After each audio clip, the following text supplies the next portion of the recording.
안녕하세요. 반갑습니다. 여러분의 역사 완성자 유산입니다. 너무너무 반갑습니다. 여러분.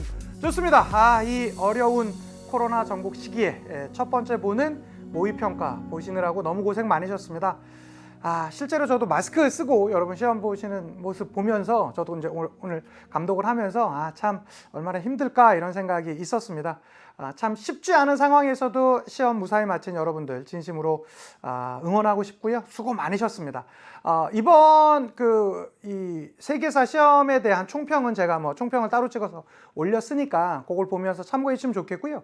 전체적으로 다시 한번 간단히만 말씀드리자면 전체적으로 그렇게 어렵게 출제되진 않았습니다. 무엇보다 이번 6월 모의평가에서 좀 되게 나올 걸로 기대했었던 연표 문제 19번, 20번 문제로 나왔는데 예년 연표 문제에 비해서는 확실히 좀 약간 쉬운 그런 형태로 좀 출제되지 않았나 싶고요.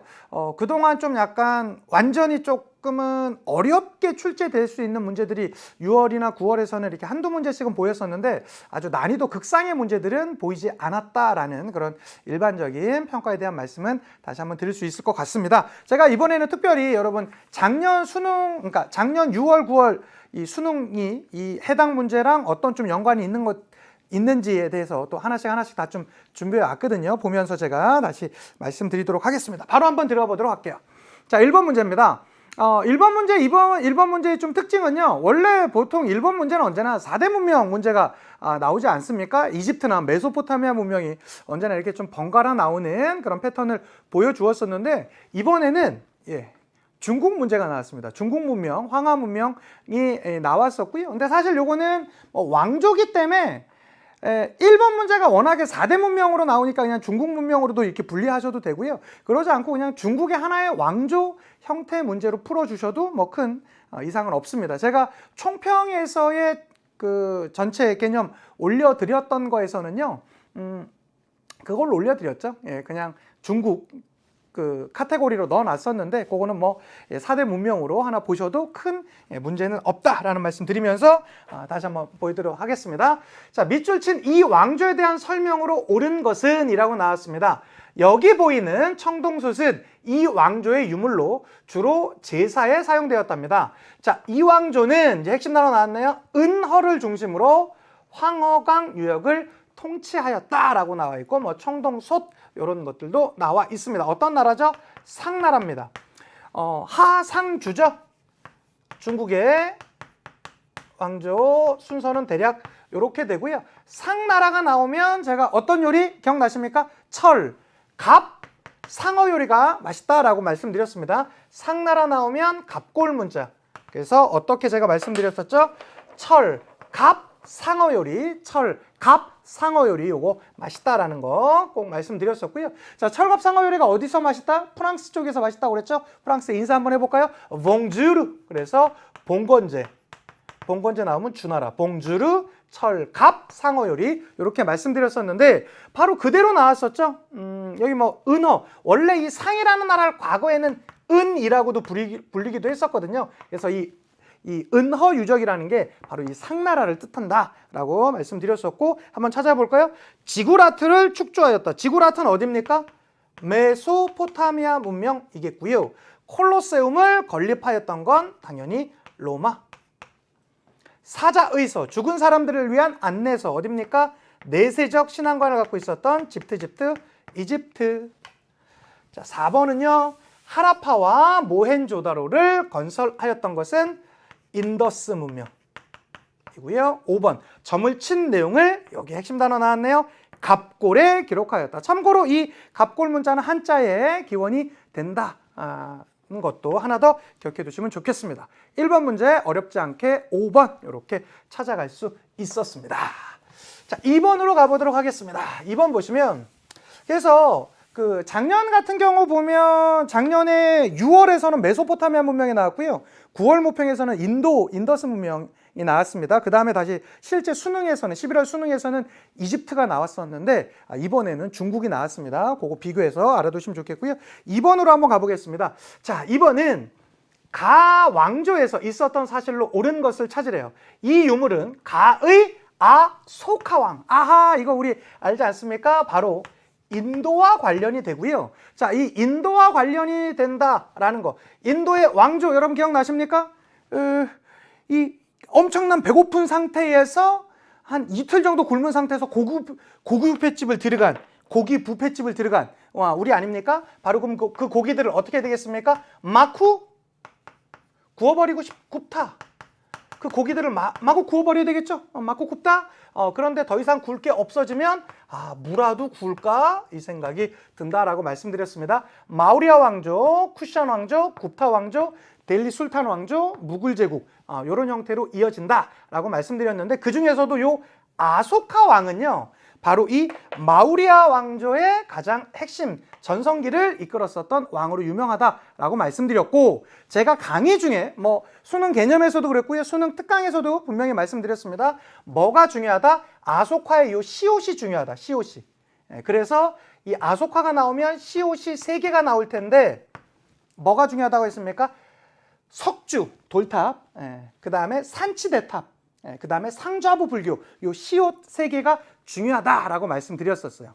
그리고 이제 쿠샨 왕조 때는 불상이 처음 만들어졌었다, 이런 거 말씀드렸었고, 카니슈카 왕이 전성기를 이끌었었다. 대승불교. 그러니까 마우리아 왕조랑은 다르게 대승불교가 성행했었다. 이거 말씀드렸고요. 굽타 왕조는 과학기술 발달했었다. 힌두교가 이제 그 종교로서 좀 정착되는 그런 모습도 있었고요. 굽타 문화라고 해서 엘로라 석굴이라든가 아잔타 석굴 사원 같은 것들도 있었고요. 그다음에 이 굽타 문학이 나타났었는데 그 샤쿤탈라라든가 라마야나라든가 여러 같은 것들이 다 굽타 때 나타났었다. 그래서 그런 거 기본적인 거 말씀드렸는데 여기서 아소카 왕이 바로 나왔습니다. 가의 아소카 왕이니까 당연히 마우리아 왕조가 되겠고요. 모델로 하여 중국 남북조 시대에 제작된 것이고 중국에서는 아소카 왕을 아육왕이라고 불렸대요. 전륜성왕. 전륜성왕이라는 게 뭐냐면 불교에서 가장 약간 이상적인 군주로 보고 있는 약간 세계 통치자 이런 개념도 있더라고요. 그런 전륜성왕의 화신, 변화하는 신 아닙니까? 그런 화신으로 이해하였었고요. 아소카 왕은 부처의 가르침에 따를 것을 강조한 조칙을 새긴 석주를 이제 시옷이 하나 나와줬네요. 그러면 답으로 나올 거는 아소카 왕이랑 관련이 되니까 이 왕조랑 관련되니까 저는 석주가 나왔으니까 산치대탑 아니면 상좌부 불교 이런 게 나올 것 같은데 한번 볼까요? 시크구가 출연했던 것은 여기 있는 무굴 제국입니다. 샤쿤탈라가 저술되었던 건 굽타 문화 아닙니까? 그래서 이건 굽타. 타지마할이 조성되었다. 타지마할은 당연히 무굴 제국의 샤자한에 의해서 조성되었었고요. 쿠투브 미나르는 델리 술탄 왕조 시대 때 제작되었다라고 여러 번 말씀드렸었죠. 상좌부 불교가 발달하였다. 제가 시옷 3개 딱 찍었더니 그거 그대로 나왔네요. 기억해 두시면 좋겠습니다. 정답은 5번 이렇게 봐주시면 좋겠고요. 인도 같은 경우는 작년 6월에는 출제되지 않았었고요. 9월에는 현대사 쪽으로 가면서 롤러법이 1차 세계대전 이후에 나온 그 연표 문제 찾는 걸로 한번 나왔었습니다. 그 다음에 실제 작년 수능에서는 인도 파트는 무굴 제국이 출제됐었다라는 거 미리 하나 알아두셨으면 좋겠습니다. 자, 3번 문제를 한번 넘어가 볼게요. 3번 문제 보시면 가 제국이라고 합니다. 이번 문제가 이번 6월 모평이 좀 전체적으로 쉬웠던 이유 중에 하나는요. 좀 이슬람 파트도 조금 쉽게 나왔습니다. 이번에 요 3번 문제가 이슬람 파트로 나온 것인데 가 제국에 대한 설명으로 찾으래요. 자, 우리는 그동안 교황과 황제 및 제후들과 함께 이교도에 맞서 잘 싸워왔대요. 자, 그러나 크리스트교 세계가 위기에 다가오고 있대요. 작년에 가가 어디요? 베오그라드. 베오그라드가 어디냐면 지금의 그 발칸반도에 있는 대표적인 국가 세르비아 있지 않습니까? 그 세르비아의 수도예요. 베오그라드가. 어쨌든 그 발칸반도 일대 거기를 얘기하는 겁니다. 거기를 점령했대요. 이제는 우리 헝가리를 정복할 준비를 하고 있다라고 하고요. 제국의회는 크리스트교 세계를 위해 싸워온 헝가리를 배신해서는 안 된답니다. 그래서 헝가리가 가에 의해 정복된 콘스탄티노폴리스처럼 되도록 해서는 안 된다. 그러니까 우리가 이 콘스탄티노폴리스, 원래 콘스탄티노폴리스 어디 거였어요? 비잔티움 거였었잖아요. 비잔티움 제국 거였었잖아요. 그런데 이제 누구한테 정복돼 있어? 이 콘스탄티노폴리스가 오스만 아닙니까? 그러면 이 가는 어디예요? 당연히 오스만이죠. 맞습니다. 이 오스만 제국에 대한 가 내용이고요. 보통 이 이슬람 파트 문제가 조금 힘들어하는 경우들은 뭐 우마이야 왕조다, 아바스 왕조다, 후 우마이야 왕조다 막 이런 걸로 해서 많은 학생들이 조금 힘들어하는데 여기 이 오스만 제국은 뭐 사실은 그동안 많이 나왔었으니까 좀 일반적이지 않았나 싶고요. 작년 같은 경우는 6월에서는 아바스와 후 우마이야 왕조가 나왔었고요. 9월에는 우마이야 왕조가, 그 다음에 작년 수능에서 오스만 제국이 나왔는데 이번 수능에서 또 오스만 제국이 바로 그대로 등장했습니다. 볼게요. 예니체리를 창설하였다. 이거 그대로잖아요. 너무. 그래서 정답 바로 1번, 어렵지 않게 이 술탄의 친위 부대였었던 예니체리를 창설한 게 바로 오스만 제국이다라고 할 수 있겠고요. 이스파한으로 사파비 이스파한 기억나십니까? 바로 이 사파비 왕조. 그래서 이 이슬람 파트나 이 서아시아 파트 나온다라면 여러분 수도 제가 중요하다라고 여러 번 말씀드렸습니다. 우마이야 다마스쿠스, 아바스 바그다드 요거 있지 않습니까? 사파비 이스파한, 사마 티무르, 사마 르칸트 이러한 것들로 수도 제가 정리해 드렸었고요. 제가 총평에서도 간단히 말씀드렸지만 실제로 그 뭐 수도라든가 인물별 정리 이런 것들을 제가 수능 완성에서 계속 진행하고 있습니다. 그래서 수능 완성에서 좀 심화적인 내용을 원하는 친구들은 꼭 들으면서 더 체크해 두셨으면 좋겠고요. 자, 신성 로마 제국을 해체했던 것은 나폴레옹이 되겠고요.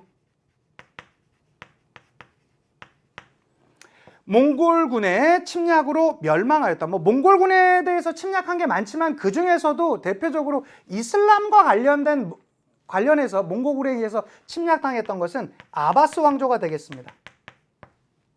마라타 동맹의 반란으로 위기를 겪었던 것은 무굴 제국, 인도의 무굴 제국이 되겠습니다. 3번의 정답은 1번이었습니다.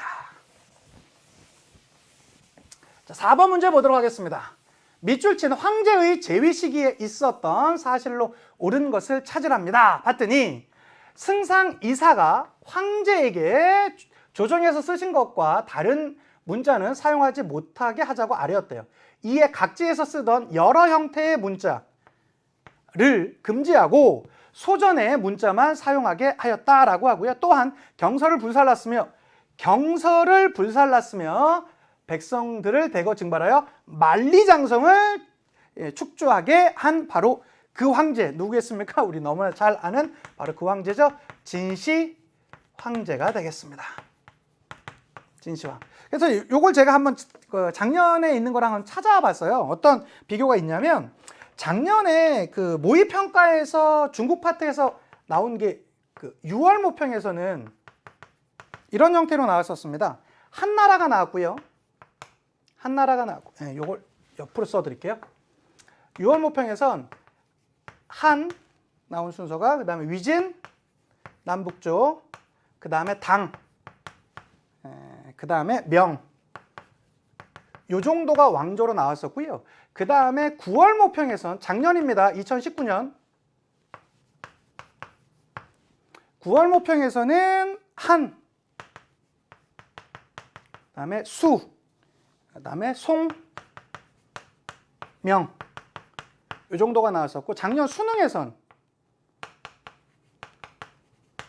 11월 수능에서는 당, 그 다음에 요, 명, 왕조가 하나 줄었죠. 그래서 이 정도가 나왔었어요. 작년 이 그 모평 문제를 제가 한번 쭉 분석해서 갖고 와봤더니 일단 한나라가 6월, 9월에 나왔었고요. 그 다음에 수나라가 9월에 한번 나왔었고, 위진남북조 시대 나왔었고, 그 다음에 명나라가 눈에 띄게 6월, 9월, 11월 다 나왔었어요. 근데 이번 수능에서, 이번 6월 모의 평가에서는 명이 아예 안 나왔더라고요. 그래서 명 대신 좀 청이 나오는 그런 형태가 있었다라는 거. 그래서 이거에 비해서 이번 6월 모평을 제가 정리를 해봤더니 일단 우리가 아까 1번으로 풀었었던 상나라가 한번 살짝 나왔었고요. 그 다음에 우리가 지금 푸는 문제인 진나라, 그 다음에 북위, 한화 정책과 관련된 북위, 그 다음에 요, 그 다음에 청, 이 정도가 나왔습니다. 물론 이 상나라를 4대 문명, 중국 문명으로 이렇게 빼면 보통 이렇게 4왕조 정도가 나오는 일반적인 패턴이 좀 지켜졌다라고 할 수 있을 것 같아요. 그래서 요 진시황제 나왔고요. 북위의 뭐 한화정책, 그다음에 요의 남명관제, 북명관제로 요 찾은 다음에 뭐 연운 16중 요거 이제 찾는 거, 그다음에 청나라 요 정도가 나왔습니다. 그러니까 작년에는 명이 이렇게 3번 연속 나왔었는데 이번에는 바로 명이 빠지면서 청나라가 그걸 좀 뭐 차지했었다. 그다음에 여기서는 작년에는 진이 한 번도 안 나왔었는데 이번엔 진나라가 나왔었다. 그래서 사실 중국의 왕조 파트는 우리가 한 번만 정리해두면 크게 웬만하면 틀리지 않고 올 수 있으니까 좀 꼼꼼하게 잘 체크해 두시면서 와주시면 더 좋겠다. 이런 말씀 드리겠습니다. 자, 볼까요? 1번입니다. 영제거든 대운하를 건설했던 건 당연히 수나라고요. 일조편법이 전국적으로 시행되었던 것은 명나라. 행과 작과 같은 동업조합. 원래 이 행은 언제 나왔습니까? 당나라 때 탕행이다. 요거 기억나시죠? 참 다행이다. 요거 말씀드렸었고, 그렇지만 이제 작과 같은 동업조합 같은 게 완성되었었던 것은 송나라가 되겠습니다. 그다음에 그 옥수수, 감자 등의 외래 작물이 도입되었던 건 왕조를 명확하게 구분하기가 힘들다고 그랬죠. 그래서 명도 되고 청도 됩니다.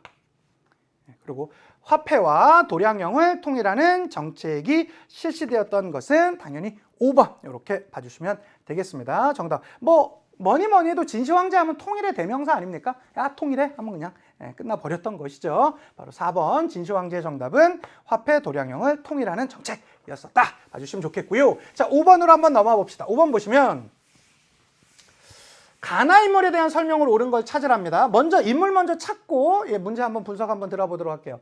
가는 혈연 중심의 4개 부족을 거주주 중심의 10개 부족으로 재편했었고요. 이후 50여 명씩을 선발하여 500인 평회를 구성하였었다. 여러분 기억나십니까? 솔 백클패, 솔 백클패, 수백을패, 수백을패. 기억나시죠? 솔, 패, 클, 패 아니었습니까? 솔론, 페이시스트라토스, 클라이테네스, 페리클레스. 그렇죠. 말들이 좀 어렵지만 그냥 솔, 패, 클, 패로 기억하시면 된다고 그랬죠. 그런데 이 클레이스테네스 때는 기초였어요. 민주정치의 기초 닦았습니다. 그러니까 조금 부족해요. 조금 부족해요. 제가 그걸 어떻게 표현드렸었죠? 오도가 부족해 이렇게 말씀드렸습니다. 500인 평의회 도편추방제 부족제 개편 있었었는데 여기 부족제 개편 나왔고요. 그 다음에 500인 평의회 나왔습니다. 그러면 만약에 이 클레이스테네스가 답으로 나온다라면 도편추방제밖에 나올 게 없어요. 그렇겠죠. 어쨌든 여기 가의 인물은 클레이스테네스였고요. 나 보겠습니다. 나는 공무 뭘 준답니까? 수당을 준다네요. 수당을 지급하고요. 주요관직과 배심원을 추첨으로 선출하도록 하였었고요. 또한 델로스 동맹의 기금을 이용하여 파르테논 신전을 건설한 바로 그 인물, 바로 누구죠? 페리클레스입니다. 페리클레스는 거의 뭐 완성 단계에 이르렀었다라고 하지 않았습니까? 그러면 완성했으면 농작물이 완성됐으면 어떻게 돼요? 거두어 드려야 되겠죠? 모두 추수해 있지 않습니까? 모두 추수해 기억나십니까? 모든 성인 시민 남자가 직접 의회에 가서 민주정치에 참여할 수 있는 그런 길이 열렸었고요. 추첨에 의해서 공무원이 될 수 있었고 수당을 지급하는 그러한 형태까지 모습을 보여줬던 바로 그 인물. 그래서 요 인물은 누굽니까? 페리클레스가 되겠죠. 페리클레스입니다. 클레이스테네스, 페리클레스 될 테니까 요 솔페클페가 바로 그대로 시험 문제가 나왔습니다. 보통 요 그리스랑 로마는 번갈아 가면서 이렇게 나오거든요. 작년에 봤더니 6월에는 로마가 나왔고요. 9월에는 로마가 나왔습니다. 그러다가 작년 수능에서는 펠로폰네소스 전쟁과 관련돼서 뭐 스파르타가 주도했다. 뭐 이런 것들을 이제 찾는 게 수능에서 물어봤었는데요. 이번에는 바로 이 솔페 클페 바로 그대로 나왔습니다. 제가 이 모의 평가 때도 이 노래를 부를 수 있어서 전 너무 좋아요. 어쨌든 클레이스테네스랑 페리클레스 서로 구분하는 거 나왔는데 정말로 선생님 이 두 개로 다 풀 수 있는지 한번 좀 궁금해요라고 학생들 가끔 있거든요. 한번 보겠습니다. 가보겠습니다. 호민관직을 설치하였다. 호민관직은 여러분 로마에 있었던 겁니다. 그러니까 로마 그리스 문제를 쉽게 푸는 방법 중에 하나는요. 그리스랑 로마 것만 구분하시면 돼요. 그러면 사실은 문제는 70%나 풀린 거나 마찬가지예요. 요거는 로마에 있었던 것이고요. 그래서 로마 사람들이 호호호 웃는다고 그랬었잖아요. 호로 시작해서 호르텐시우 수법으로 끝난다. 호민관 설치하고 호르텐시우 수법으로 마무리 짓는 그런 평민권의 성장이 있었다라고 말씀드렸고요. 도편 추방제를 마련하였었던 게 클레이스테네스 아닙니까? 맞네요. 정답 2번이고요. 호르텐시우 수법, 이것도 역시 로마. 그 다음에 스파르타쿠스의 난을 진압했던 것도 로마. 그 다음에 펠로폰네소스 전쟁을 승리로 이끌었었다. 기본적으로 여기 나오는 솔페클페는 다 어디 인물들이에요? 아테네 인물들이고요. 아테네가 주도했었던 게 바로 델로스 동맹이었었고, 이 델로스 동맹과 스파르타를 중심으로 하게 되는 펠로폰네소스 동맹 간의 전쟁을 펠로폰네소스 전쟁이라고 하고요. 이 펠로폰네소스 전쟁에선 아테네가 집니다. 그러면서 아테네가 이제 좀 몰락의 길을 걸어갔었다라는 것도 해주시면 되겠습니다. 그래서 5번의 정답은 2번 이렇게 봐주시면 되겠고요. 자, 6번 문제 가보도록 하겠습니다. 6번 보시면 가 구강에 대한 설명으로 옳은 것을 찾으랍니다. 자, 이곳 가의 명령으로 건설된 에레스코리알 왕립수도원입니다. 가는 왕실의 권위를 드높이고자, 그러니까 여러분 에레스코리알 왕립 이런 거 우리가 알 필요 있어요, 없어요? 몰라도 돼요. 문제 푸는데 전혀 이상 없어. 선생님 진짜 그래요? 정말 그래요? 한번 볼게요. 왜 내가 몰라도 되냐? 이런 게 오히려 더 중요해요. 이런 단어 아마 그 평생 처음 듣는 학생들도 있었을 거예요. 전혀 문제 없어요, 문제 푸는데. 여기서 핵심은 로마 가톨릭 교회를 수호하겠다는 의지를 담아 건축물을 세웠는데요. 그러나 극단적인, 그렇죠, 이런 게 중요하죠. 가톨릭 강요 정책으로 인해서 네덜란드의 독립을 초래했대요. 네덜란드가 어디로부터 독립했죠? 우리 그건 알죠. 에스파냐예요. 선생님, 근데 제가 알고 있는 에스파냐의 국왕은요, 국왕을 찾으라는데 국왕은 펠리페 2세밖에 없는데요? 맞아요, 펠리페 2세예요. 펠리페 2세 말고 아는 사람 없죠? 예. 제 강의 필기 노트, 여러분 내용적인 선에서 우리가 연도 문제 같은 경우는 조금적인 게 좀 더 디테일하게 들어갈 수 있지만 어떤 특정 인물의 주요 내용 같은 걸 물어보는 건 제 강의 필기 노트 안에서, 마법 필기 노트 안에서 100% 나오게 돼 있습니다. 예, 제 마법 필기 노트 안에서 에스파냐의 대표적인 절대군주 누구밖에 없어요? 펠리페 2세밖에 없어요. 펠리페 2세의 내용이에요. 그럼 펠리페 2세 그 업적 찾아가면 되는 겁니다. 콜베르를 등용하였다. 이건 누구죠? 프랑스의 절대군주였었던, 그렇죠, 루이 14세였고요. 무적 함대를 격파했었던 것은 영국의 절대왕정을 이끌었었던 엘리자베스 1세가 되겠고, 대륙 봉쇄령을 발표했던 것은 프랑스의 폴레옹 나폴레옹입니다. 레판토 해전에서 승리하였다. 요것이죠, 펠리페 2세. 그렇죠. 그러면서 실질적인 그런 자리를 잡으면서 한때 무적함대라는 그러한 이름으로 이 지중해 및 이 대서양을 누렸던 게 바로 에스파냐의 펠리페 2세가 되겠고요. 상트페테르부르크를 수도로 삼았던 것은 러시아의 펴트르 대제가 되겠습니다. 그래서 정답은 4번 이 정도로 풀어가실 수 있을 것 같아요. 그래서 제가 작년 걸 한번 찾아보니까 그 작년 그 6월에 그 에스파냐 문제가 2019년도 6월 모평에서 나왔더라고요. 뭐 콜럼버스와 관련된 뭐 그들의 그런 정책 그런 거에서 나왔었으니까 에스파냐 문제 언제든지 나올 수 있고요. 그리고 여기 파트가 나온다라면 나라별로 구분해서 업적을 정리해 두는 게 당연히 필요합니다. 어떤 것은 뭐 프랑스라든가, 어떤 것은 영국이라든가, 어떤 사건은 뭐 그 외에 등등의 나라라든가 이런 것들 반드시 구분해서 알아두셨으면 좋겠습니다. 자, 7번 문제를 한번 가보도록 하겠습니다. 7번입니다. 가 왕국에서 있었던 사실로 옳은 것은 한번 보도록 할게요. 자, 그림은 가리발디. 아하, 나왔습니다. 이거 어떤 왕국이에요? 보나마나 어쨌든 이탈리아 통일운동에 대한 내용 아닙니까? 이탈리아. 자, 이탈리아 통일운동하면 그 유명한 일반인으로는 3명이 나온다고 그랬죠? 청년 이탈리아당 만들었었던 마치니. 그 다음에 의용군 만들어가지고 시칠리아 및 이탈리아 남부를 장악한 다음에 왕한테 헌상했었던 가리발디.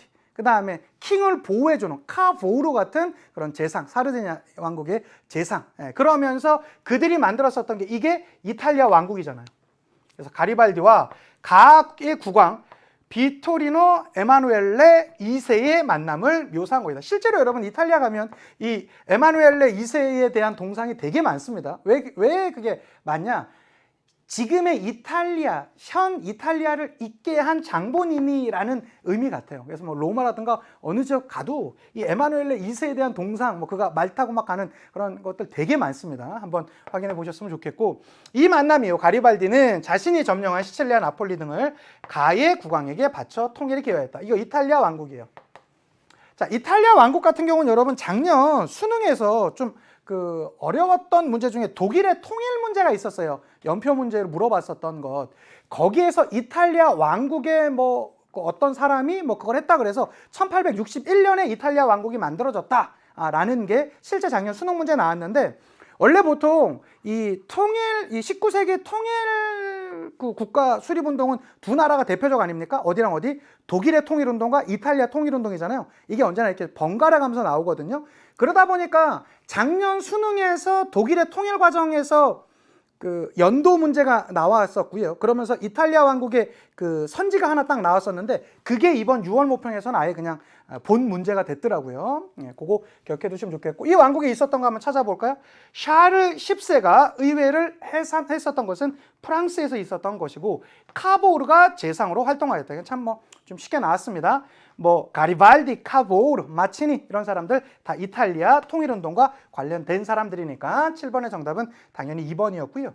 자, 비스마르크가 군비 확장 정책을 실시하였다. 그래서 비슷비슷하다. 성격이 비슷하다. 독일의 통일운동과 이탈리아 통일운동이 제가 비슷비슷하다. 그래서 비카비카하다. 비카비카해서 비스마르크가 바로 독일 통일운동에 비스마르크가 있다면 이탈리아 통일운동에 카보르, 왜 둘 다 재상이었으니까 그런 인물들 비교하면서 비카비카하다. 비스마르크, 카보르 이렇게 기억해 두시면 좋겠습니다. 자, 알렉산드르 2세가 농노 해방령을 선포했던 것은 러시아에서 있었던 일이고요. 메테르니 2세가 주도하여 빈회의를 개최되어서 빈체제가 나타나게 되었었고요. 메테르니 같은 경우는 오스트리아의 재상이었습니다. 기억해 두시면 좋겠습니다. 자, 8번으로 넘어가 보도록 하겠습니다. 8번입니다. 다음 자료를 활용한 탐구 활동으로 가장 적절한 것은? 이라고 나왔습니다. 내 권위와 온전함을 확신하니 나는 전능하신 신의 이름으로 하이니 4세가 신성 로마 제국과 이탈리아 내 그의 왕국을 상실하였음을 선언하노라. 하이니 4세 나왔습니다. 하이니 4세가 신성 로마 제국의 황제인데 그가 그 모든 걸 상실했음을 선언한대요. 왜 그런지 한번 볼까요? 그는 그리스도교 교도로서 준수해야 할 복종을 거부하였었고 신에게로 돌아오지 않고 방황하였다. 또한 내가 그를 구원하기 위해 보낸 경고를 무시하였다. 이 말을 한 인물은 당시 교황이었었던 그레고리우스 7세가 되겠습니다. 자, 그레고리우스 7세, 교황 그레고리우스 7세와 황제 하이니 4세와의 대립으로 나타났었던 것을 우리는 뭐라고 알고 있죠? 카노사의 굴욕이라고 알고 있고요. 1077년에 있었는데 한번 볼까요? 탄지마트가 단행된 목적을 알아본다 그랬는데요. 탄지마트는 오스만 제국에서 있었습니다. 차티스트 운동의 전개 과정을 분석한다라고 했는데요. 차티스트 운동은 영국에서 있었던 19세기 선거권 강화 운동 아닙니까? 이거는 관련 없고요. 테르미도르 반동이 끼친 영향을 살펴본다. 자, 테르미도르 반동 같은 경우는 이제 피해 사나이 로베스피에르를 몰아낸 사건이 되겠죠. 프랑스 혁명 과정 가운데 있었고요. 카노사의 굴욕 사건이 발생한 배경을 조사한다. 정답은 4번. 어렵지 않게 찾아갈 수 있었습니다. 그라쿠스 형제가 개혁을 추진한 원인을 찾아본다라고 했었는데 이것은 로마에서 있었던 것이 되겠죠. 당시에 이 대농장 체제였었던 라티푼디움으로 인해서 로마의 자영농들이 몰락하게 되자 그것을 회복하고자 노력했었던 개혁가들 그라쿠스 형제가 되겠습니다. 그 정도 봐주시면 좋겠고, 작년 수능에서 성상 파괴령 726년에 있었던 이 성상 파괴령 그것으로 인해서 결과적으로는 동서교회의 대립이 있었고 그 문제는 좀 수능에서 좀 어렵게 나왔었는데 여기서는 너무나 우리가 가장 기본적인 형태의 단어들로 찾아갈 수 있었습니다. 하이니 4세, 카노사의 굴욕 찾아가는 건 크게 어렵지 않았습니다. 가장 쉬운 문제 중에 한 문제가 아니었나 싶어요. 8번의 정답은 4번이었습니다. 자, 9번 보도록 하겠습니다. 9번은요. 가 왕조에 대한 설명으로 옳은 것은 나왔습니다. 세계사 신문이고요. 클로비스 로마 가톨릭으로 개종하다라고 나와 있고요. 자, 클로비스가 나왔습니다. 제가 이제 몇 개 앞자를 따서 말씀드렸던 것 중에 하나가 소울 페클페. 요건 제가 아까 문제 풀 때 말씀드렸었고, 또 하나가 더 있죠. 우리 프랑코와 관련돼서 했던 거. 이게 누가 이렇게 미니까, 게르만이 이렇게 와서 미니까, 아이씨, 그냥 그쪽으로 가버릴까? 이걸 경상도 사투리 하면 그걸 가볼까? 이거 있었다고 그랬죠. 글리, 가, 피카. 기억나십니까? 클로비스, 카를로스 마르텔, 피핀, 카를로스 데제, 이러한 형태가 있었다라고 했었는데, 거기에 나오는 클로비스네요. 조금 더 가볼게요. 자, 가의 클로비스가 마침내 로마 가톨릭으로 개종하였었고요. 클로비스는 개종을 통해 로마 주민과 긴밀한 협조를 할 수 있는 길을 닦은 셈이래요. 앞으로 로마 문화와 게르만 문화의 융합이 더욱 가속화될 것으로 기대된다라고 이렇게 얘기하고 있습니다. 자, 그래서 나오는 이 클로비스가 세운 게 크게 보자면 프랑코 왕국인데요. 프랑코 왕국은 우리 교과서 내에서는 크게 두 개의 왕조 정도로 구분된다라고 했었죠. 어떻게요? 메로베우스 왕조를 세웠었고요. 과거에는 이걸 메로빙거 왕조라고 했었는데, 요새 교과서 용어가 다 메로베우스 왕조로 다 바뀌었습니다. 그 다음에 이 피핀에 의해서 그게 카롤루스 왕조로 변화하게 되었었죠. 메로베우스 왕조든 카롤루스 왕조든 다 프랑코 왕국입니다. 예, 그거는 잊으면 안 되는데, 어쨌든 요 왕조라고 하니까 이 클로비스가 세운 왕조는 프랑코 왕국 내에 카롤루스 왕조예요. 그러니까 카롤루스 마르텔까지가 여기에 해당되죠. 그래서 보면 이 왕조에 대한 설명 찾아봅시다. 자, 12표법을 제정하였었다. 이 12표법은 로마의 평민권 성장 과정 가운데 있었던 대표적인 게 되겠고요. 자, 상수지궁전을 건립했다고요. 상수지궁전은 당시에 이 프로이센에서 세워졌었던 것이 되겠습니다. 여기랑은 전혀 상관없고요. 사산 왕조 페르시아를 멸망시켰던 것은 칼리프 중에서도 이 무슬림 중에서도 어디요? 정통 칼리프 시대 때 사산 왕조 페르시아를 멸망시켰었고요. 자, 군사적 봉건제인 티마르제를 실시하였다. 이 티마르제를 실시했던 것은 오스만이 되겠습니다. 자, 5번은요. 투르뿌아띠의 전투에서 이슬람군을 물리쳤다. 이 투르뿌아띠에서 물리쳤던 게 바로 누구죠? 카를로스 마르텔. 이 카를로스 마르텔이 이랬다는 거 아닙니까? 이슬람한테 가 임마! 가 임마! 가 임마! 카를로스 마르텔 이렇게 얘기했던 바로 그게 투르뿌아띠의 전투. 카마!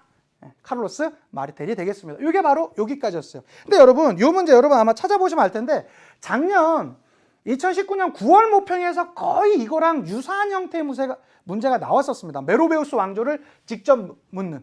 그래서 이 메로베우스 왕조와 관련된 이 투르뿌아띠의 전투 물어보는 문제가 있었거든요. 이것도 역시 거의 답지까지 거의 비슷한 형태를 물어봤었어요. 그것도 하나 더 체크해 주시면 좋겠습니다. 충분히 수능에서도 이런 거랑 약간 더 변화되는 형태로 또 출제될 수도 있을 것 같으니까 명심해 두시면 좋겠고요. 자, 10번 문제를 한번 가보도록 합시다. 10번 보시면 다음 자료에 정책이 시행된 왕조에서 있었던 사실로 옳은 것을 찾으랍니다. 지금 각지에서는 토지를 가진 자에게 정세를, 그러니까 머리세죠. 머리수를 내는 인두세가 되겠죠. 정세를 지세에 포함시켜 부과하고 있습니다. 토지를 가지고 있지 않으면 정세의 부담도 없으니 실로 공평합니다. 늘어난 인정에 대해서는 이미 세금을 물리지 않고 있습니다. 자, 그러니 고정되어 있는 정세를 지세에 포함시켜도 백성들이 부담해야 하는 증가분이 사실상 없는 셈입니다. 라고 이렇게 얘기하고 있습니다. 지금 이거 뭐에 대한 얘기죠? 지정은제. 지정은제. 자, 각종 세금을요, 지세와 정세로 나누어서 은으로 거뒀었던 것을 명나라 때 있었던 일주편법이라고 하고요. 자, 이러한 것이 시간이 지나갈수록 사람들이 인두세, 즉 이 정세를 내는 것에 대한 좀 부담을 느껴지게 되자 이 청나라 때 오면서 바로 이 지정은제, 이 지정은제라는 건 뭐죠? 정세를 지세에 포함해서 뭐를 은으로 걷게 되었던 바로 그 제도가 되겠습니다. 이것은 내가 머리는 있지만, 그러니까 사람으로는 살고는 있지만 땅이 없으면 안 내는 거 아닙니까? 그러니까 부자들이 세금을 더 많이 내는 체제가 바로 이 체제 아닌가요? 맞는 것이죠. 바로 이게 청나라에 대한, 이게 뭐 시행된 왕조니까요. 당연히 이 청에 대한 설명이 되겠습니다. 청 보시면 팔기제가 실시되었다. 제가 이번 좀 6월 모평이 조금 쉬웠다라고 하는 이유가 너무 노골적이에요. 청나라 하면 바로 팔기제 아닙니까? 바로 좀 쉽게 어렵지 않게 찾아갈 수 있겠고요. 안사의 난이 발생하였던 것은 당나라. 곽수경 등이 수시력을, 수시원섭이 꼭 아껴달라고 했습니다. 원나라에서는요, 수시력이 있었고 서비, 원섭이라고 했었죠. 원섭이, 서상기, 비파기 같은 희곡이 있었다라고 말씀드렸죠. 자, 룽먼 석구의 사원이 조성되기 시작했던 것은 위진 남북조 시대 때 북조에서 주로 많이 있었던 것이고요. 왕안석이 청묘법, 보가법 등을 시행하였었던 것은 송나라가 되겠습니다. 그래서 10번의 정답은 1번이 되겠습니다. 자, 11번 문제로 가보도록 합시다. 11번입니다. 이제 벌써 절반 풀었네요. 참고로 여러분, 요 11번 문제는요, 작년 수능 문제, 여러분 적어도 우리가 수능 이제 그 수능을 준비한다면 몇 년치 수능 문제는 다 좀 가지고 있지 않습니까? 적어도 여러분들이 우리가 만점으로 가기 위해선 최근 5년치 6월, 9월 수능 문제는 반복적으로 지속적으로 풀어주셔야 됩니다. 그 정도는 해주셔야 될 텐데, 저는 주로 이제 이번 6월 모평을 분석할 때 작년 거를 좀 바탕으로 더 많이 봤었거든요. 작년 수능 거랑 여기 11번 문제랑 거의 비슷해요. 한번 좀 더 풀고 나서 다시 말씀드릴게요. 가 국가에 대한 설명으로 옳은 것은 이라고 나왔습니다. 가는 도성 북쪽에 추밀원과 행궁 도총관사를 두어 이를 북면이라고 칭하고 유목민 통치 업무를 담당하도록 하였대요. 또한 한일 추밀원과 한인 중서성, 한인 행궁 도총관사가 있어 이를 남면이라고 불렸대요. 그러니까 여러분, 우리 세계사 문제 풀 때 핵심이 있습니다. 여기 뭐 도총관사라든가 뭐 중서성 이런 거 몰라도 전혀 이상 없습니다. 그렇지만 핵심 단어 북면관, 남면관이 나왔네요. 북면관, 남면관 나오면 이원적 통치 체제를 갖고 갔었던 거란족이 세운 누구요? 맞습니다. 요나라입니다. 저기서 말하는 가국가라는 것은 바로 거란족이 세운 요나라를 말하는 것입니다. 야율아복이라는 인물이 세웠었던 이 요나라. 볼까요? 그러면 요나라 하면 이응 연운 16주를 차지하였다. 바로 이것이에요, 정답. 근데 여러분, 작년 수능 시험 문제 가서 보세요. 요나라 북면관, 남면관 찾으면서 그 문제 나오는 걸로 나왔거든요. 문제 패턴 진짜 거의 비슷해요. 물론 지문은 다른 지문이지. 그렇지만 요 단어들 나와 있고요. 정답지가 뭔지 아세요? 제가 너무 신기해서 그냥 하나 더 갖고 와봤어요. 작년 수능에서의 정답지가 연운 16주를 차지하였다. 한자도 안 틀려요. 똑같아요.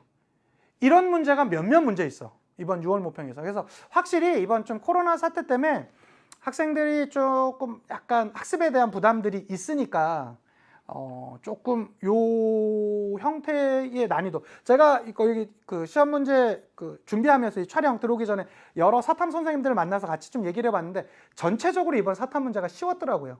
그래서 사실은 이게 뭐 실제로 출제를 하시는 분들의 마음도 이해가 됩니다. 지금처럼 학습량이 좀 부족한 학생들을 위해서 이게 어쩔 수 없었다라는 그런 생각이 드는데, 여러분 근데 우리가 착각하지 말아야 될 게 있어요. 실제 수능에서는 절대 안 이럽니다. 왜 이러냐? 왜 그럴 것이냐면 반드시 등급 구분을 해야만 해요. 그렇지 않으면 사실 점수 안 나오거든요.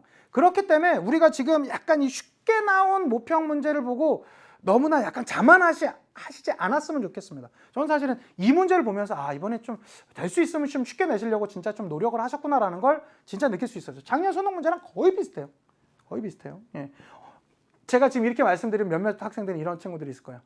선생님, 저는 아직 수능 문제 안 풀어봤는데요? 그거 잘못한 겁니다. 반드시 최근 5년치 정 시간이 없으면 최근 3년치 6월, 9월 수능 문제는 반복적으로 여러분들이 거의 외우다시피 풀어주셔야 돼요. 그게 제일 중요합니다. 정말 중요해요. 정말 중요해요. 요거 꼭 약속하시면서 실행해 주시면 좋겠고요. 정답은 1번이에요. 구품종정제를 시행했었던 것은 위진 남북조 시대가 되겠고요. 파스파 문자를 사용했던 것은, 파스파 문자가 공식 문자였던 것은 원나라, 원제국이 되겠고요. 카이펑을 함락하고 황제를 포로로 잡았다. 금나라가 되겠죠. 여진족이 세운 금나라인데요.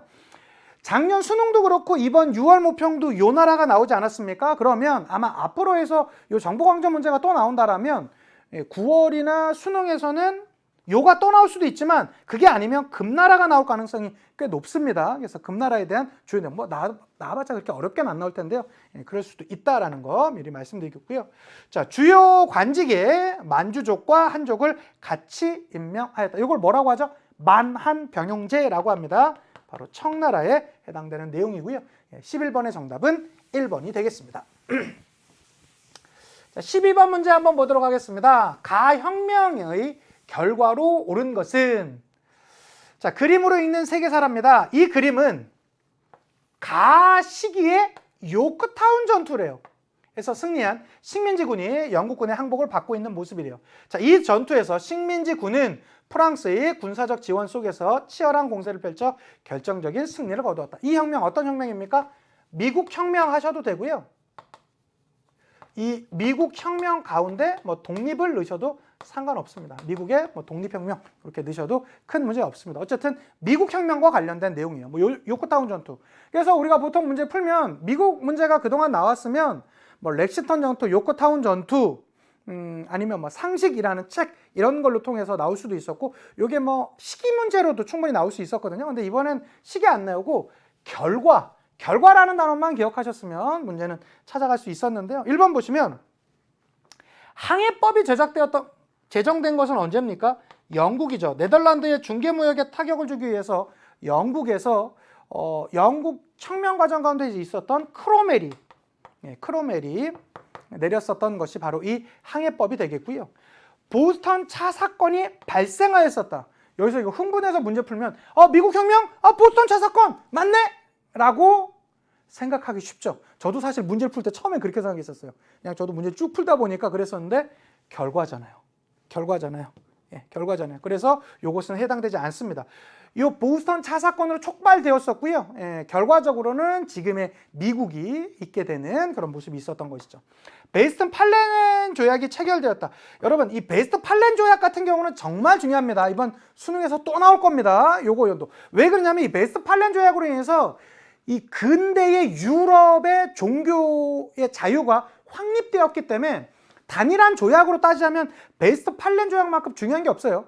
1648년에 완성되었었고 독일에서 시작되었었던 1618년에 시작되었었던 30년 전쟁의 최종 결과이기도 한 게 바로 이 베스턴팔렌 조약이다 라고 말씀드렸었죠. 특히 베스턴팔렌 조약에 의해서 어디가 독립되기도 했었고요. 네덜란드가 에스파냐로부터 독립되는 그러한 결과가 있었던 것도 바로 이 베스턴팔렌 조약이 되겠습니다. 이거 꼭 기억해 두셨으면 좋겠고요. 어쨌든 미국 독립혁명과는 관련이 없고요.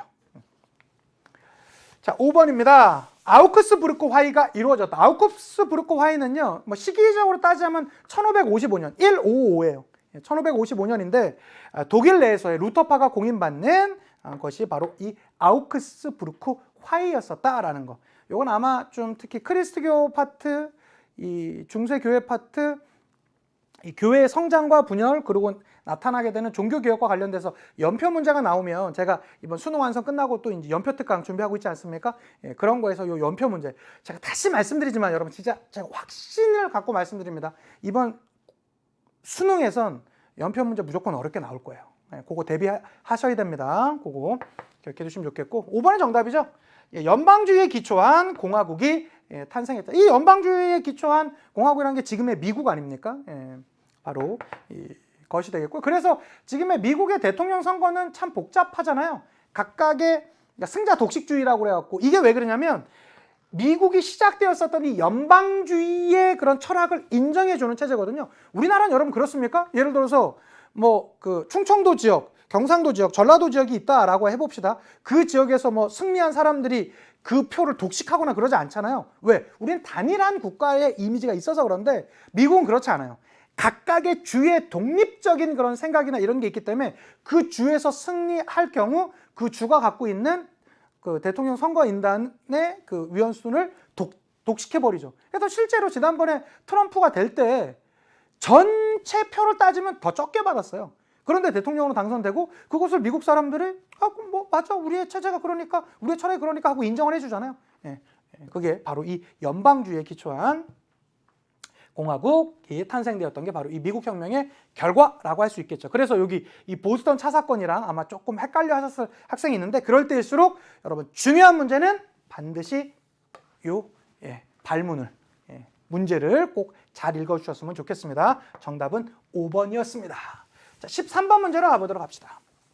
13번 보시면 특히 요 12번 같은 경우는 그 작년에 미국 문제 같은 경우는요, 6월 모평에서는 남북전쟁 연표 문제가 조금 어렵게 나왔었습니다. 그 다음에 9월에서는 이 시기 문제가 나왔어요. 미국 혁명의 시기 문제. 그래서 이 렉스턴 전투와 뭐 보스턴 차 사건 뭐 이런 것들 그 시기 섞어 놓은 게 있었고, 수능에서는 미국 혁명이 안 나오고 프랑스 혁명이 조금 어렵게 나왔었습니다. 근데 이번에 다시 미국 혁명이 나왔네요. 보통 미국 혁명과 프랑스 혁명도 역시 이렇게 번갈아 나오는 그러한 패턴이 있거든요. 그런 것도 같이 체크해 두셨으면 좋겠고, 13번으로 보도록 하겠습니다. 13번 보시면 가 사건에 대한 설명으로 옳은 것만을 보기 위해서 고른 것은 이라고 합니다.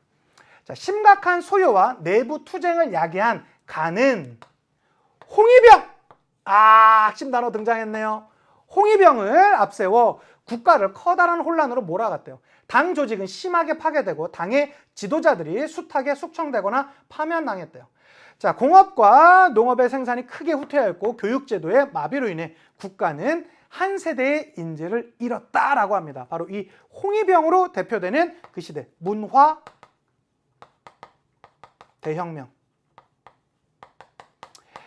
뭐 말이 좋아 문화 대혁명이 사실은 거의 중국의 그 문화와 지식인들이 거의 말살되었었던 바로 그 시대를 얘기합니다. 1966년부터 마오쩌둥이 죽은 1976년간 약 한 10여 년간 지속되었었던 것이 바로 이 문화 대혁명이 되겠고요. 참고로 이 문화 대혁명은 작년 수능에 그대로 나왔었습니다. 그래서 작년 수능이랑 제가 11번 문제가 거의 비슷하다고 했었잖아요. 요거는 약간 형태는 바뀌었어요. 그렇지만 거의 비슷하게 나왔습니다. 대표적으로 뭐 전통문화유산이 파괴되었다 이런 거 문화대혁명 작년에 수능 문제랑 거의 비슷했거든요. 그래서 요 리얼 맞고요. 시안 사건을 계기로, 시안 사건이 여러분 1936년 아닙니까? 전혀 상관없고요. 마오쩌둥이 주도해서 추진한 거 맞고요. 대장정이 시작되는데 영향을 끼쳤던 거 전혀 아닙니다. 시기적으로 문화대혁명이 한참 뒤에요. 그리고 중국의 전통문화유산이 파괴되는 결과를 초래했던 게 바로 이 문화대혁명의 가장 가슴 아픈 것이라고 할 수 있겠죠. 그래서 정답은 니은과 리을 찾아가니까 4번 뭐 찾아가는 거 크게 어렵지 않은데, 작년 수능에서는요, 이 형태는 좀 비슷하게 물어봤었고, 홍위병이 여기 복이 없었어요. 홍위병이 어디에 있었냐면 여기에 있었어요. 여기에 있었어요. 그리고 마오쩌둥이 위로 올라가고. 그래서 여기 이 지문을 보면서 마오쩌둥이 뭐 이런 했던 내용을 보면서 문화대혁명 찾는 것인데, 그 작년 수능에서는 정답이 기읍과 디귿이었습니다. 거기서는 여기서 홍위병 찾고 전통문화유산 파괴되었다. 그거 찾는 문제였었어요. 근데 이건 거의 비슷한 형태로 또 문제가 또 나왔더라고요. 11번이랑 역시 13번 작년 수능과 거의 좀 유사한 형태의 문제가 나왔었습니다. 그래서 이걸 조금 더 정리를 해드리면, 작년에 중국 근현대사 파트 문제가 어떻게 나왔었냐면 2019년 중국 근현대사는요, 6월 때는 이 순원의 인물 문제가 나왔었고, 그 다음에 오사운동 요게 나왔었습니다. 그리고 이 9월로 넘어가면요, 양무운동이 나왔고 문화대혁명이 나왔어요. 그러다가 이제 11월이 돼서 작년 11월 때 변법 자강운동이 나왔고요. 그 다음에 문화대혁명이 나왔고요.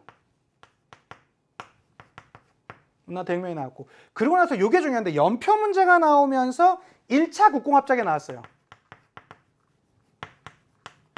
이 문제가 많은 학생들이 좀 어려워했었던 문제입니다. 특히 여러분 중국 파트가 현대사 쪽에 나오면 좀 힘들어요. 그래서 작년 수능에 나름 난이도를 올린다고 이런 형태의 연표 문제를, 특히 이 현대사 쪽 중국 연표 문제를 갖고 오면서 요 연표 문제를 지속적으로 냈었습니다. 그래서 이게 작년 중국 근현대사 파트 쪽 문제들이 되겠는데요.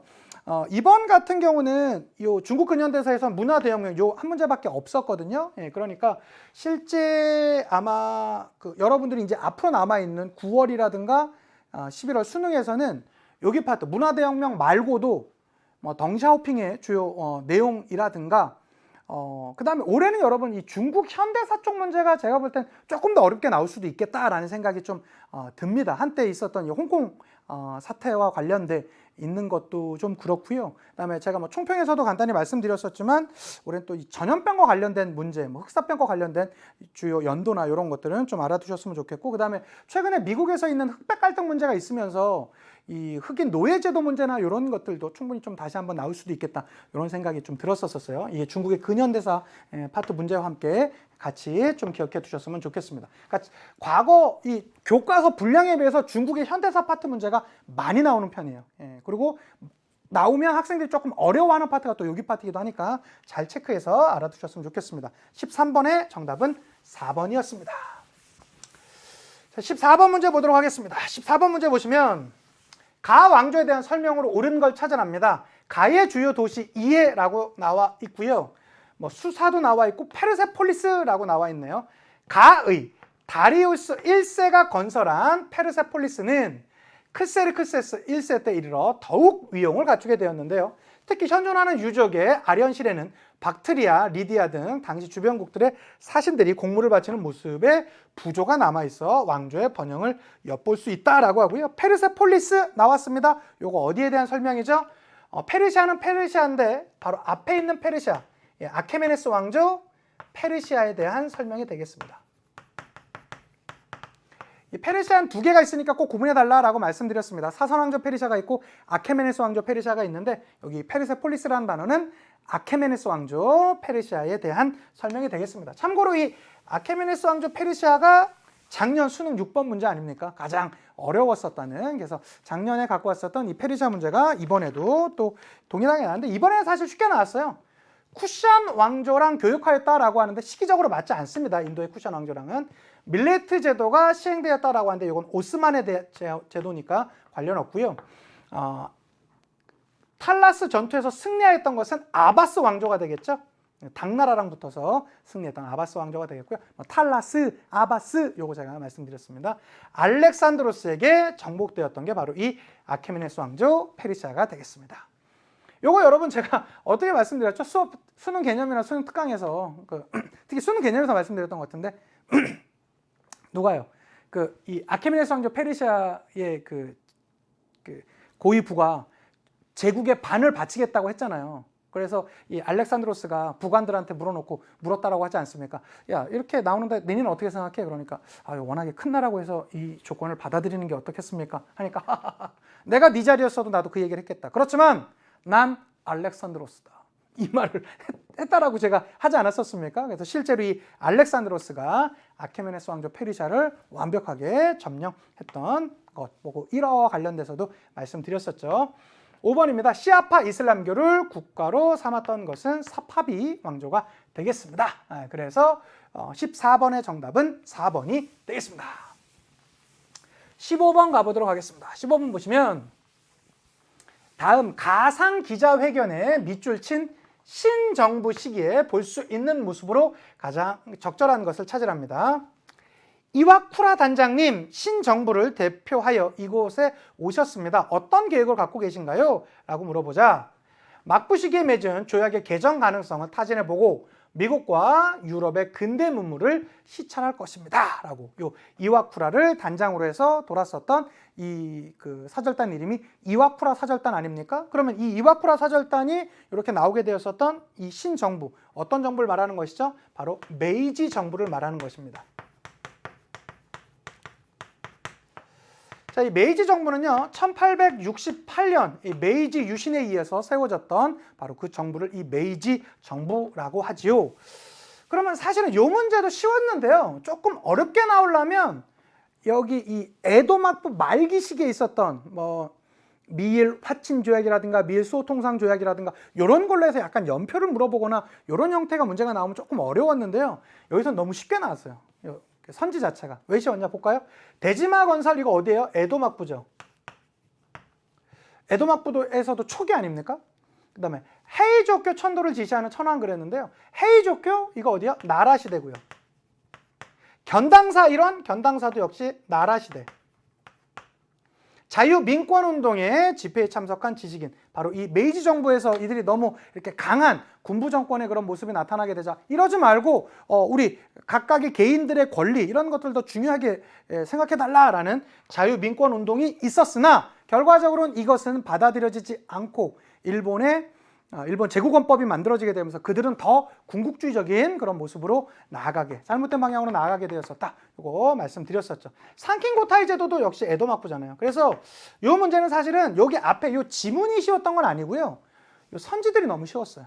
그래서 좀 쉬웠다라고 말씀드릴 수 있는데, 그 작년 6월 모평에서는 청일전쟁이랑 러일전쟁 나오면서 연표 문제로 그 가운데 삼국간섭이 있는 문제가 나왔었거든요. 이것도 나름의 작년 6월 모평 같은 경우는 좀 난이도가 있었고, 9월에서는 일본 근현대사 쪽 문제가 안 나왔었고요. 작년 수능에서도 이 메이지 정부 내용이 나왔었습니다. 그래서 메이지 정부 찾고 보기에서 찾는 것인데, 뭐 징병제랑 이와쿠라 사절단 을 답으로 찾는 거였었거든요. 그래서 그게 기억 디귿해갖고 디귿에 이와쿠라 사절단이 있었는데, 이번 6월 모평에서는 이와쿠라 사절단을 그냥 이걸로 본 내용으로 주고요. 그리고 나서 메이지 정부의 그런 내용을 묻는 형태의 문제가 나왔습니다. 그러니까 여러분, 제가 왜 기출 문제를 계속 반복적으로 이렇게 중요하다고 말씀드리냐, 이런 이유 때문이에요. 나왔던 게 또 나오고, 거기서 나왔던 게 조금 더 실마리가 돼서 풀리면서 조금 더 확대가 되고, 또 거의 비슷한 선지들이나 보기들이 계속 반복적으로 나옵니다. 그래서 세계사는요, 여러분, 다른 사탐 과목과 달리 그 어떤 과목보다 기출문제가 중요한 과목이에요. 왜? 나왔던 게 또 나오고, 그게 또 나오고, 이게 더 변동되면서 계속 나오기 때문에. 그래서 이런 말씀 제가 다시 한번 드릴 수 있겠습니다. 15번의 정답은 4번이 되겠습니다. 16번 문제 보도록 하겠습니다. 16번 보시면 가왕조에 대한 설명으로 옳은 거 찾으라고. 여러분, 가왕조 풀면서 이거 놀라지 않으셨습니까? 제 수업 들은 학생들은 놀랐을 텐데요. 왜? 삼장제. 여러분, 이거 삼장제 지금 없는 교과서 많습니다. 그렇지만 제 강의 필기 노트엔 삼장제를 제가 그대로 실어드렸어요. 물론 이 삼장제가 아니었다 하더라도 우리가 얼춘 찾아갈 수 있지만, 삼장이라는 게 뭐라고 그랬습니까? 5개의 집이 있습니다. 이것을 하나의 린으로 묶고요. 그렇죠? 그리고 요 5개의 린을 하나의 리로 묻습니다.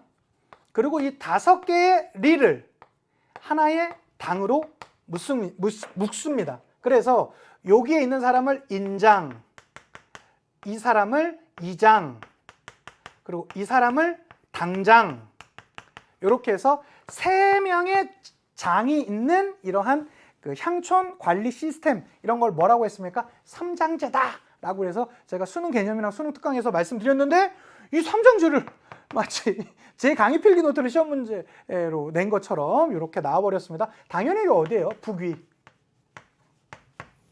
북위죠. 통해서 내치를 다지고 도읍을 러양으로 옮겼고, 이후 새 도읍 러양에서 관리들을 소집하여 엄히 질책하였대요.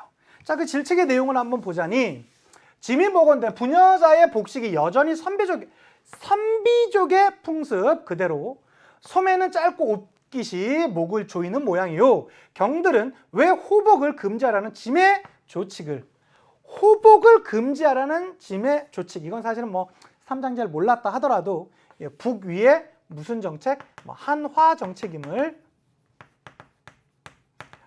뭐 우리가 찾아간 데는 어렵지 않았습니다. 그래서 여러분, 사실 여러분도 알다시피 제가 그 나땡 위키에 그 한화 이글스 치면 제가 그 한화 이글스를 응원하는 유명인으로 올라가 있는 사람 아닙니까? 저 뭐 누가 뭐래도 제가 이 한화 정책 할 때마다 제가 한화 이글스 광팬이라 했었는데, 올해가 뭐 기록적인 해죠. 그래서 18연패를 하면서 제가 여러분 그거 하면서 여러분들한테도 제가 연락을 많이 받았어요. 선생님 힘내세요. 뭐 하나 화이팅 이러고 막 뭐 DM도 보내주시고 뭐 하셨는데, 위로가 되지 않습니다. 위로가 되지 않습니다. 올해는 어쨌든 뭐 그래도 뭐 팬이니까 계속 응원을 하겠지만 참 쉽진 않아 보입니다. 언젠가 우리 하나 우승할 날을 한번 기대해 보면서 한화 정책 펼쳤었던 북위 내용 한번 보도록 하겠습니다. 봤더니, 자, 특히 이 한화 정책은 한족화되는 정책 아닙니까? 선비족이 세운 북위가 한족처럼 농경민으로서 생활의 모습을 갖는 것을 한화 정책이라고 한다고 그랬죠. 그러면 농경민이 되려면 제일 먼저 가야 될 게 뭘까요? 바로 균전제죠. 그렇죠. 자, 균전제는 북위, 수, 다 균전제가 있었습니다. 그 중에서도 이 세 나라 중에서 가장 먼저 균전제 실시했던 게 바로 이 북이라는 거 기억해 두시면 좋겠고, 그래서 정답은 바로 1번입니다. 2번, 천호제를 운영하였다. 천호제는 바로 이 몽골 제국의 가장 기본적인 군사 제도라고 할 수 있겠죠. 이게 이제 원나라로 확대되고요. 정화의 함대를 파견하였던 건 당연히 명나라의 영락제가 되겠고, 네르친스크 조약을 체결했던 것은 청나라의 강희제입니다. 5번, 황쇠난을 계기로 쇠퇴하였던 것은 바로 이 당나라다라고 할 수 있겠죠. 자, 16번의 정답은 1번이 되겠습니다.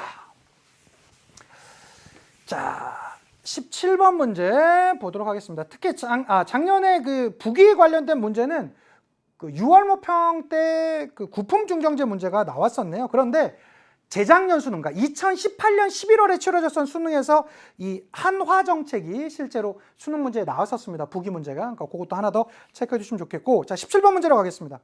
자, 17번 문제는 오랜만에 제국주의 문제가 나왔습니다.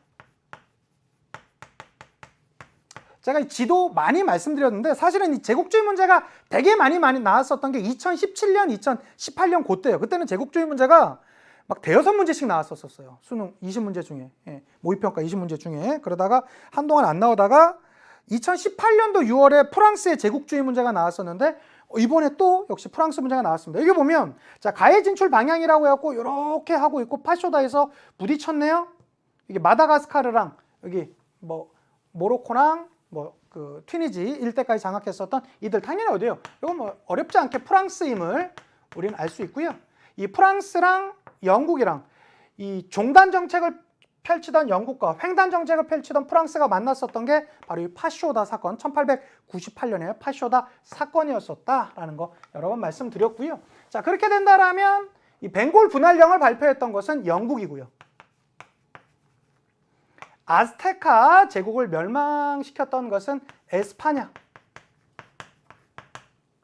플라시 전투에서 패배했다. 플라시 전투에서 승리하면서 이 인도에 대한 지배권을 가져갔었던 게 영국이고요. 패배했던 게 프랑스가 되겠습니다. 그래서 프랑스가 어디로 가죠? 인도 차이나 반도 쪽으로 가잖아요. 그래서 정답은 3번이고요. 4번, 무력 시위를 통해 일본을 개항시켰던 것은 미국이 되겠습니다. 헤레르족의 봉기를 무력으로 진압했던 것은 독일, 나미비아 지역 일대에 있었던 바로 그 이들이 바로 헤레르족인데요. 이 파트가 한때 2017년, 2018년도에는 되게 트렌드처럼 많이 나오다가 작년에는 사실은 이 제국주의 파트 문제가 안 나왔었어요. 특히 여기 이 각각의 나라별로 물어보던 이 트렌드 문제가 안 나오고요. 작년 같은 경우는 6월이랑 11월에 볼리바르 문제가 나왔었어요. 예, 이 라틴 아메리카의 독립을 이끌었었던, 그리고 뭐 이제 9월에는 뭐 그리스 독립이나 요 파트가 나왔었고, 그래서 작년에는 제국주의 파트 요 국가 문제가 안 나왔었거든요. 근데 이번에 다시 6월 모의평가에 나왔습니다. 제가 볼 땐 올해 다시 나올 것 같아요. 올해 다시 나올 것 같아요. 그래서 9월이나 수능 대비해서 특히 요 지도와 관련돼서 있는 프랑스는 사실 찾기 쉽죠. 프랑스나 영국 같은 데는. 그런 데 말고 뭐 포르투갈이라든가 뭐 앙골라 같은 앙골라, 그다음에 이탈리아, 그다음에 독일, 이런 나라들 있죠. 그런 나라들 지도에서 반드시 좀 구분하면서 알아두셨으면 좋겠습니다. 자, 2018번 문제로 가보도록 합시다. 18번 문제입니다. 밑줄 친 임시정부 시기에 있었던 사실로 옳은 것은 노동자, 병사, 농민들이요. 여러분은 이미 혁명을 통해 차로와 귀족의 전제정을 타도한 경험이 있습니다. 그리고 바로 어제 부르주아 집단의 전제정인 임시정부가 타도되었대요. 보통 이게 지금 러시아 혁명 얘기하는데요. 러시아 혁명 여러분 1917년에 있었으니까 2017년도에 좀 은근히 많이 나왔었거든요. 그런데 이게 1917년. 근데 두 번이 있지 않습니까? 3월 혁명이 있고 11월 혁명이 있잖아요. 이 임시정부는 3월 혁명 결과로 세워졌던 임시정부거든요. 조금 어렵게 말하자면 뭐 케란스키 임시정부라는 그 임시정부인데 를 타도하였습니다. 이제 우리의 과제는 페트로그라드에 대한 공격을 막아내고 내부의 반혁명 세력을 철저히 무장 해제시키고 혁명 세력을 확고히 조직하여 민중 강령을 확실히 실현시키는 것입니다. 라고 이렇게 얘기하고 있습니다. 이 임시정부는 3월 혁명의 결과로 세워졌었던 케렌스키 임시정부를 얘기하는 것이에요. 그래서 정답은 코민 포럼이 창설되었었던 것은 2차 세계대전 이후입니다. 1947년이고요. 그러니까 뭐 시기적으로 전혀 맞지 않죠. 니콜라이 2세가 집권했다고요? 아니죠. 이 3월 혁명으로 인해서 니콜라이 2세가 이제 그 자리에서 물러나게 되었습니다. 이건 시기적으로 맞지 않고요. 독일과의 전쟁이 지속되었다. 바로 이 임시정부. 그래서 이 레닌이 중심으로 하는 11월 혁명이 일어나게 된 가장 컸던 계기가 바로 이것이죠. 독일과의 전쟁이 지속되었다고요. 그래서 그 러시아의 왕조가 무너뜨리고 니콜라이 막 내쫓고 그러다 보면 정말 잘 살 줄 알았는데 전쟁을 계속 하다 보니까 사람들의 삶이 나아지지 않잖아요. 그게 불만이 나오게 되었었고요. 그것을 집요하게 파고들었던 인물이 바로 레닌이었었고, 레닌은 11월 혁명 이후 바로 독일과 그 협상을 해가지고 브레스트 리토프스크 조약, 말이 좀 어렵죠? 예, 브레스트 리토프스크 조약으로 인해서 이 전쟁에서 이제 이렇게 빠지게 되는 그런 모습이 있었습니다. 그래서 정답은 당연히 이 3월 임시정부, 케렌스키 임시정부의 주요 내용은 독일과의 전쟁이 지속되었다. 그것에 대한 사람들의 불만이 많이 있었다라는 거 기억해 두시면 좋겠고, 피해 일요일은 1905년이잖아요. 시기적으로 안 맞고요. 신경제정책은 레닌이 펼쳤던 것입니다. 1921년도에요. 근데 여러분, 이 18번 문제 같은 경우가 2018년도 수능에서 이 러시아 혁명이 연표 문제로 나온 적이 있고요. 2017년도가 바로 1917년도에서 100주년 되는 해 아닙니까? 그래서 수능에서 아주 단독 문제로 제대로 나왔었어요. 그래서 독일과의 전쟁을 뭐 지속하였다, 이런 문제가 아주 여러 번 나왔었거든요. 그래서 여러분 다시 말씀드리지만 수능은 시사적인 게 반영이 됩니다. 그 러시아 혁명 100주년 됐던 2017년에는 러시아 혁명이 되게 여러 차례 나왔어요. 수능 모평에서. 그러고 나서 또 한동안 안 나오다가 이젠 다시 좀 이제 나오려고 합니다. 그래서 제가 올해 뭐 흑백 갈등이라든가 요새 뭐 그 미국에서 있었던 그 노예 해방을 선언하는 것이라든가 뭐 이러한 것들이 있죠. 그런 것들이 조금 더 올해는 더 중요해질 것 같아요. 그거 아니면 제국주의 파트. 제국주의에서의 모습들은 그 나라가 힘이 쓸 때가 아니라 니네가 그렇게 잘못했어 라는 것을 우리 학생들한테 알려주는 그러한 차원도 있거든요. 예, 그렇기 때문에 올해는 제국주의 파트나 이런 게 지금의 세계 정세상으로 볼 때 아주 중요하게 다시 나올 것 같습니다. 꼭 눈여겨서 봐주셨으면 좋겠고요. 19번 문제 한번 보도록 합시다. 19번 문제 보시면 19번, 20번 문제가 연표 문제거든요. 자, 다음 발표가 있었던 시기를 연표에서 옳게 고른 것은 오늘 새벽 4시 선전포고도 없이 독일군이 우리나라를 침략했대요. 저들은 비행기로 키예프 뭐 등의 우리의 도시를 폭격했대요. 뭐 키예프 등을 폭격했다는 걸 보여서 러시아 쪽으로 보이고요. 조금 내려볼게요. 이는 배신 행위입니다. 우리 정부는 독일과 상호 불가침 조약을 체결했대요. 아, 이거 어디예요? 러시아네. 이를 성실하게, 러시아가 바뀌었던 게 소련이죠. 소비에트 공화국 연방이 됐으니까 이 러시아가 바뀌었던 소련이고, 소련과 독소 불가침 조약을 체결했었잖아요. 1939년도에. 그러고 나서 바로 독일이 때렸던 거 아닙니까? 폴란드 때리면서 공격했던 것이죠. 자, 이를 성실하게 지켜왔음에도 불구하고 이 독일의 공격이 자행되었다라는 것이죠. 나폴레옹이 우리 땅을 침공했을 때 우리의 대답은 조국을 위한 전쟁이었고 패배라는 운명이 그에게 주어졌습니다. 우리 군대는 자유를 위해 다시 한번 전쟁에서 승리할 것입니다 라고 이렇게 얘기하고 있습니다. 그러면 이거 지금 독일을 때렸었던 여기 언제죠? 1941년입니다. 요건 제가 여러분 우리 강의 필기 노트라든가 이런 데서도 연표 파트 문제 얘기하면서 여러 번 말씀드렸던 바로 그 내용입니다. 1941년. 이거 어렵지 않아요. 자, 삼국 협상이 성립되었던 것은 1907년이고요. 바이마르 공화국 수립은 다 1900입니다. 이건 1919년. 대공황 발생 29년. 이탈리아의 에티오피아 침공. 사실은 요거 연도를 정확하게 기억 못하는 학생들이 있을 거예요. 이거 35년이거든요. 35년에서 36년에서 그러니까 침공이 시작되었던 건 35년이고요. 36년까지 지속되었던 것인데, 그리고 나서 카이로 회담 43년이고요. 그다음에 북대서양 조약기구, 이 나토라는 게 만들어졌던 게 49년인데, 자, 중요한 건 보세요. 여기의 내용이 1941년 언저리인 것만 알아도 돼요. 왜 그러냐? 봅시다. 독일이 소련과 독소 불가침 조약 맺고 폴란드 침공했던 게 1939년 9월 1일이에요. 그러니까 독소 불가침 조약은 그거보다 조금 바로 직전에 체결되었던 것이죠. 그러고 나서 2년 뒤에 이게 나왔거든요. 자, 그러면 요 연도가 1900 이 이탈리아가 에티오피아 침공하면서 했던 건 뭐 그 이탈리아도 그렇고 독일도 그렇고 에스파냐 내전에 참전하면서 자신들의 이 힘을 좀 확인했다라고 했었잖아요. 군사력이나 이런 것들을. 그리고 나서 그 확인된 힘으로 2차 세계대전 일으켰다라고 하지 않았었습니까? 그 확인하는 차원에서 나타났던 게 이탈리아 쪽에서는 에티오피아 침공이라든가 에스파냐 내전 참전 이런 거였었어요. 그러니까 요거보다 이 사건보다 요 사건보다 요게 이전에 있었던 건 맞죠. 요 정확한 연도를 몰랐다 하더라도. 그렇죠? 그러면서 카이로 회담은 거의 이제 2차 세계대전에 거의 끝나가는 분위기에서 나타났던 거거든요. 1943년에. 네, 그러니까 당연히 요것은 라로 찾아가기는 어렵지 않았습니다. 그래서 기존에 나왔었던 연표 문제보다는 그렇게 뭐 좀 난이도가 높은 형태의 연표 문제는 아니었다라고 말씀드릴 수 있을 것 같아요. 그래서 사실은 연표 문제가 좀 상대적으로 좀 쉽게 나왔기 때문에 이번 제가 수능 그 6월 모평이 조금은 쉬웠다라고 이렇게 말씀드리는 것이고요. 자, 한 문제 한 번 더 봅시다. 요건 여러분 제가 냉전 체제에서 그렇게 강조했었던 독트린 두 개가 그대로 나오지 않았었습니까? 한번 볼까요? 가나 발표 사이에 있었던 사실로 옳은 것은 나왔습니다. 자, 미국은 그리스 정부로부터 자유국가로 살아남기 위해 필요한 지원을 해달라는 긴급한 요청을 받고 있습니다. 미국이 그리스로부터 그런 요청을 받고 있대요. 오늘날 공산주의자들이 그리스의 생존을 위협하고 있대요. 터키도 지금 우리의 도움이 필요로 하대요.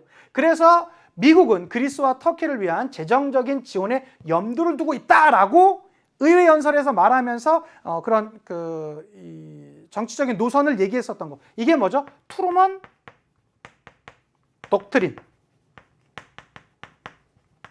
자, 이것으로 인해서 시작되었던 게 마샬 계획이고요. 이게 다 언제 있었죠? 1947년에 있었습니다. 나와 봅시다. 미국은 앞으로 베트남 전쟁과 같은 군사적 개입을 피하려 합니다. 하지만 기존의 체결한 조약을 지키고 우리 동맹국이 핵의 위협을 받을 경우 직접 방어에 나설 것입니다. 그 밖의 내란이나 침략이 있는 경우 아시아 각국은 스스로 협력하여 대처하기 바랍니다. 이거 뭐죠? 이거 닉슨 독트린이에요. 제가 독트린 이 두 개는 기억해 달라고 제가 그 마지막 38강에서 수능 개념에서 너무너무 여러분한테 많이 강조드리지 않았습니까? 수능 특강에서는 제가 그거 더 강조드렸고, 이거 언제요? 1969년입니다. 요 사이에 있는 거 찾으래요. 국제연합이 창설되었던 건 1945년. 대서양 헌장이 1941년에 있었고요. 이 대서양 헌장으로 인해서 만들어졌던 게 국제연합 아닙니까? 베를린 장벽이 설치되었던 건 1961년이 되겠고요. 61년. 그리고 그러니까 당연히 이게 이제 정답이 되겠죠. 61년이 여기 안에 들어가니까. 그리고 62년에 그 유명한 뭐가 있었죠? 쿠바 미사일 위기가 있었고요. 독립국가 연합이 결성되었던 것도 1991년. 고르바초프의 페레스트로이카 정책이 시행되었던 것은 뭐 85년 이렇게 하셔도 되고 뭐 80년대 중반 뭐 이렇게 하셔도 크게 문제는 없겠습니다. 85년에 이 고르바초프가 등장했었기 때문에 보통 뭐 85년으로 잡는데 뭐 실질적으로 시행됐던 건 그거보다 조금 약간 시차가 있을 수 있어요. 어쨌든 80년대 중반 이 정도 보시면, 그러니까 요 정도에 대한 내용들은 사실 여기 파트도 요게 너무 좀 길었고요. 그리고 여기는 제 뭐 강의 필기 노트도 그렇고 수능 특강도 그렇고 여러 교재에서 많이 강조했던 파트예요. 특히 많은 학생들이 요 현대사 파트 쪽을 조금 더 힘들어 하는데요. 그럼에도 불구하고 여기 문제도 이 19번 문제와 더불어서 연표 문제 치고는 그동안 좀 모의평가에서 어렵게 나왔었던 연표 문제 중에서 뭐 그렇게 어렵지는 않았다라고 말씀드릴 수 있을 것 같아요. 특히 여러분 올해는요. 여기 파트 문제, 이 냉전 파트 문제 너무 중요합니다. 올해는 제가 볼 때 여기 파트 문제가 두 문제도 나올 수도 있을 것 같다는 생각이 들어요. 일단 왜 그러냐? 우리나라 막 지금 분위기 좋다가 이 모의평가를 찍고 있는 요 시기에 지금 우리 지금 남북 관계가 그렇게 별로 좋지가 않잖아요. 아마 뭐 미국과 아주 복합적인 문제가 나타나게 되는데, 이런 문제와 함께 제가 볼 땐 지금의 우리 국내 정세, 그리고 국제적인 정세도 올해 그 트럼프도 대선도 있고요. 그러다 보니까 뭐 그 미국과 중국과의 그런 관계, 이런 것들을 종합해 봤을 때 수능 세계사에서 이 현대 파트 쪽이 조금 더 강조될 가능성이 좀 커 보입니다. 거기서 미국 내 지금 있는 흑백 간의 갈등으로 인해서 나타나게 되는 여러 그런 현상들, 그게 이제 그 뭐 노예제도 문제라든가 이런 게 또 뭐 현대 쪽이랑도 연관될 수 있을 것 같고요. 그다음에 중국도 좀 복잡하잖아요. 홍콩 문제와 함께 지금은 약간 코로나 때문에 한번 좀 죽긴 했지만 그런 파트 문제가 얼마든지 문제화될 수 있으면 올해는 이 현대 파트 쪽 문제가 조금 더 좀 더 강조될 수 있지 않을까 싶은 생각을 가지고 있습니다. 이렇게 우리 6월 모의평가 다 정리해 봤고요. 여러분 어떻습니까?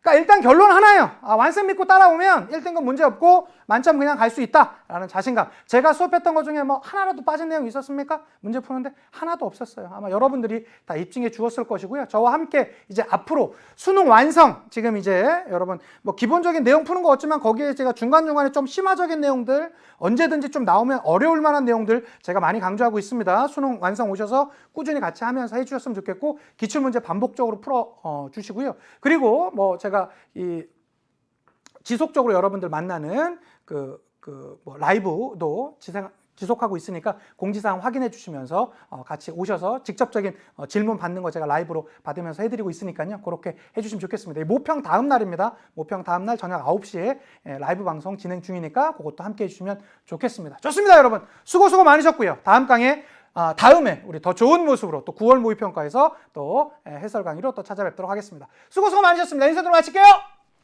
역사가 완성되는 그날까지 완!